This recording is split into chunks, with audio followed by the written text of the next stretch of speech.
Phone tapping కేసులో ఉత్కంఠకు తెరపడింది. Phone tapping కేసులో విచారణకు మాజీ సీఎం కేసీఆర్ హాజరు కానున్నారు. రేపు ఉదయం ఎర్రవల్లి నుంచి హైదరాబాద్కు కేసీఆర్ రానున్నారు. న్యాయ నిపుణుల సలహా మేరకు విచారణకు హాజరు కావాలని కేసీఆర్ నిర్ణయం తీసుకున్నారు. నందినగర్ నివాసంలోనే కేసీఆర్ను సిట్ విచారించనుంది.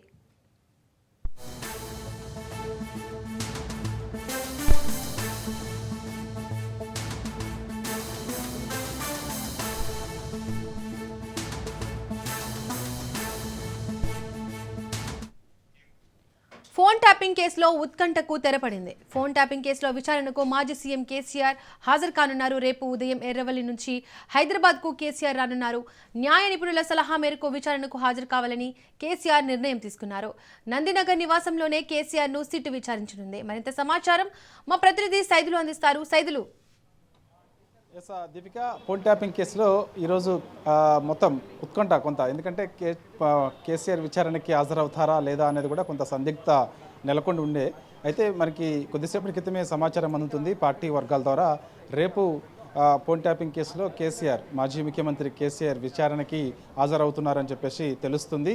రేపు ఉదయం 8 గంటలకు ఆయన ఎర్రవల్లి వ్యవసాయ క్షేత్రం నుంచి నేరుగా హైదరాబాద్లో ఉన్నటువంటి నందినగర్ నివాసానికి చేరుకుంటారు. సో ఇక ఆయన రేపు 8 గంటలకు చేరుకుంటారు కాబట్టి ఈరోజు రాత్రికి సిట్ అధికారులకు, ఎందుకంటే రాత్రి 9 గంటల సమయంలో ఫోన్ ట్యాపింగ్ కేసులో రెండోసారి సిట్ అధికారులు కేసీఆర్ నివాసానికి వచ్చి అక్కడ గోడకి అంటించి అక్కడ ఉన్నటువంటి సిబ్బందికి నోటీసులు అందజేశారు కాబట్టి వారికి సమాచారం ఇవ్వాల్సిన అవసరం ఉంటుంది. అంటే ఏంటి, ఒకవైపు వయసు రీత్యా అంటే 65 ఏళ్ళు పైబడిన వారిని ఇంటి దగ్గరే విచారణ చేయాల్సిన అవసరం ఉంటుందని చెప్పేసి సుప్రీంకోర్టు గైడ్లైన్స్ ఉన్నాయి కాబట్టి అందుకు కేసీఆర్ సిట్ అధికారులకు రిప్లై ఇవ్వాల్సిన అవసరం ఉంటుంది. అంటే ఒకటి, జూబ్లీ హిల్స్ పోలీస్ స్టేషన్కి విచారణకు వస్తారా, లేదంటే మేమే స్వయంగా మీ దగ్గరకు వస్తాము, మీ విచారణ హైదరాబాద్ పరిధిలో ఎక్కడున్నా సరే మీరు ప్లేస్ చెప్తే అక్కడికి వచ్చి విచారణ చేస్తామని చెప్పేసి కూడా నోటీసులో పేర్కొన్నారు కాబట్టి అందుకు కేసీఆర్ వివరణ ఇవ్వాల్సి ఉంటుంది. ఎందుకంటే విచారణకు హాజరవుతానని చెప్తారా, లేదంటే మీరే రండి నేను నందినగర్ నివాసానికి వస్తాను అక్కడ విచారణ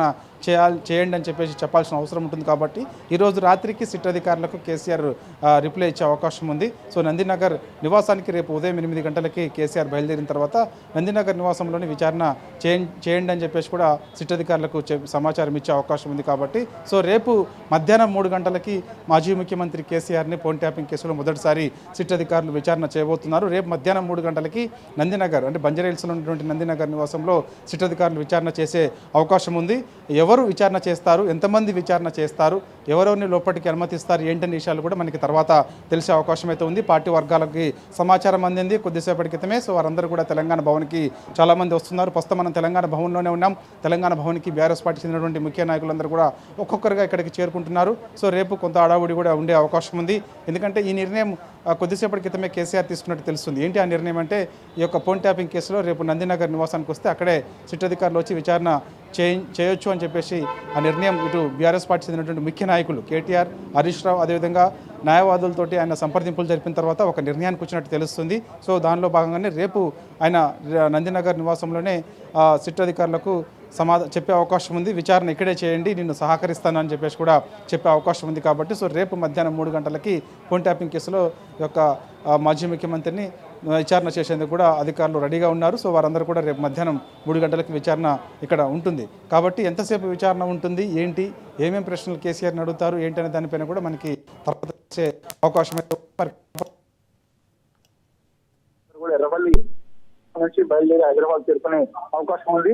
మనకి ఇక్కడ మధ్యాహ్నం కూడా ఇప్పుడు కాసేపట్లో మండలి ప్రతిపక్ష మధుసూదనాచారి కూడా కేసీఆర్ కి పోలీసులు నోటీసులు ఇచ్చిన దానిపైన కూడా ఆయన కాసేపట్లో స్పందించే అవకాశం ఉంది. మీడియాతో కూడా ఆయన కాసేపట్లో మాట్లాడతారు. కాబట్టి ఇప్పటికే కొందరు ఈ విధంగా మాజీ ముఖ్యమంత్రి కేసీఆర్ కి సిట్ అధికారులు నోటీసులు ఇవ్వడాన్ని ఖండిస్తున్నప్పటికీ కూడా కేసీఆర్ మాత్రం ఒక నిర్ణయాన్ని తీసుకున్నారు.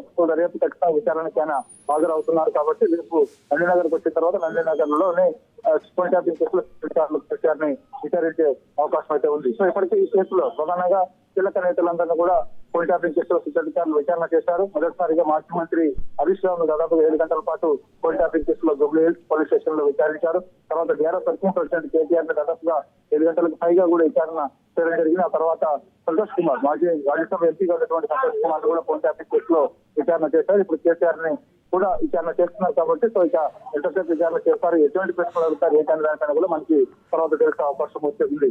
సో రేపు మొత్తం ఉదయం నుంచే కొంత అడావుడి నందినగర్ ఆయన ఉదయం 8 గంటలకి ఎర్రవల్లి వ్యవసాయ క్షేత్రం నుంచి హైదరాబాద్ బయలుదేరిన తర్వాత సో ఇక్కడ కొంత అడావుడి కనిపించే అవకాశం అయితే కనిపిస్తుంది. అంతకుముందు అక్కడికి ఎవరైతే పర్మిషన్ ఇవ్వరో వారందరూ కూడా తెలంగాణ భవన్లోనే ఉండే అవకాశం ఉంది. విచారణ పూర్తయ్యేంత వరకు కూడా నందినగర్ నివాసంలో కేసీఆర్ ఒక్కరిని విచారణ చేస్తారు కాబట్టి సో విచారణ పూర్తయ్యేంత వరకు కూడా తెలంగాణ భవన్లో ముఖ్య నేతలందరూ కూడా ఉండే అవకాశం ఉంది. కేటీఆర్, హరీష్ రావు, బీఆర్ఎస్ పార్టీ చెందినటువంటి ముఖ్య నేతలందరూ కూడా తెలంగాణ భవన్లోనే ఉండే అవకాశం అయితే ఉంది. కాబట్టి చూడాలి రేపు ఎన్ని గంటల పాటు కేసీఆర్ని విచారణ చేస్తారు ఏంటనేది కూడా తర్వాత తెలిసే అవకాశం అయితే ఉంది. అయితే నిన్న మనకి రాత్రి 9 గంటలకి సిట్ అధికారులు నేరుగా నందినగర్ కేసీఆర్ నివాసానికి వచ్చినప్పుడు అక్కడ సిబ్బంది ఉన్నప్పటికీ కూడా వారికి నోటీసులు అందజేయకుండా ఇంటికి ఆ విధంగా నోటీసులు అంటించడానికి పూర్తిగా బీఆర్ఎస్ పార్టీ చెందినటువంటి ముఖ్య నాయకులందరూ కూడా తప్పుపడుతున్నారు. ఒక మాజీ సీఎం ఉన్నటువంటి వ్యక్తి ఇంటికి ఆ విధంగా వచ్చి ఇంటికి నోటీసులు అంటించడం సరైనది కాదు. ఎందుకంటే ఆల్రెడీ మొదటిసారి సిట్ అధికారులు నోటీసులు ఇచ్చినప్పుడే చాలా స్పష్టంగా కేసీఆర్ సిట్ అధికారులకు రిప్లై ఇచ్చారు. నేను గత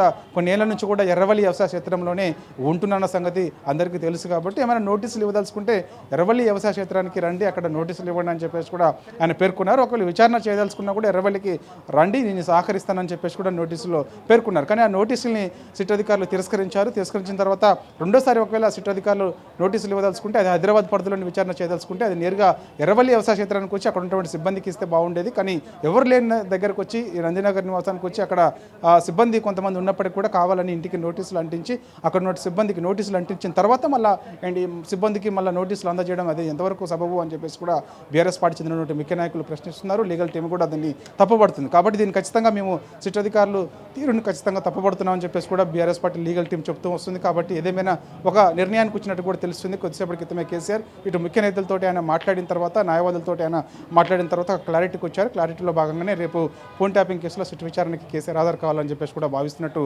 తెలుస్తుంది. అందుకు ఆయన రేపు ఉదయం 8 గంటలకు ఎర్రవల్లి వ్యవసాయ క్షేత్రం నుంచి బయలుదేరి ఇక్కడికి మనకి మధ్యాహ్నం 11 గంటలకల్లా అంటే 2 అవర్స్ ఈజీగా సమయం పడుతుంది. కాబట్టి ఆయన 8 గంటలకు బయలుదేరిన 10 కల్లా నందినగర్ వచ్చే అవకాశం ఉంది. వచ్చిన తర్వాత బీఆర్ఎస్ పార్టీ చెందినటువంటి ముఖ్య నాయకులతో ఆయన నందినగర్ నివాసంలోనే మరొకసారి మాట్లాడే అవకాశం ఉంది. అక్కడ ఉన్నటువంటి న్యాయ నిపుణులతో కూడా మరొకసారి మాట్లాడే అవకాశం ఉంది. సో కాబట్టి మధ్యాహ్నం 3 గంటలకి కేసీఆర్ విచారణ నందినగర్ నివాసంలోనే సిట్ అధికారుల ముందు విచారణకి హాజరవుతున్నారు. సిట్ అధికారులు కూడా అందుకు సిద్ధంగా ఉన్నట్లు కూడా మనకు తెలుస్తుంది. సైదులు కేసీఆర్ విచారణలో ఏమైనా కొత్త విషయాలు వెలుగులోకి వచ్చే అవకాశం ఉందా?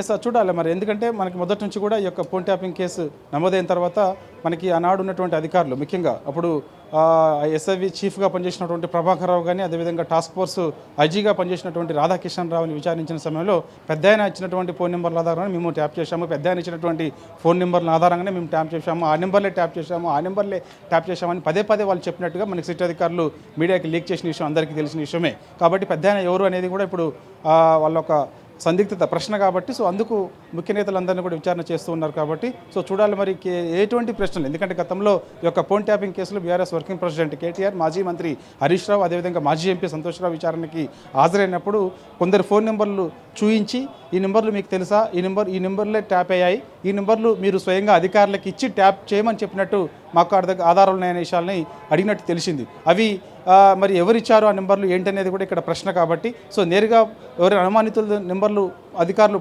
ఫోన్ ట్యాప్ చేసే అధికారం ఉంటుంది. కాబట్టి సో వాళ్ళు అధికారులే స్వయంగా నిర్ణయం తీసుకున్నారా లేకపోతే పై అప్పుడు ఉన్నటువంటి ప్రభుత్వంలో ఉన్నటువంటి పెద్దల ఆదేశానుసారం ఫోన్ ట్యాప్ చేశారనేది ఇక్కడ ప్రశ్న. కాబట్టి సో అన్ని అంశాలు కూడా రేపు కేసీఆర్ని అడుగుతారని చెప్పేసి కూడా మనకైతే తెలుస్తుంది.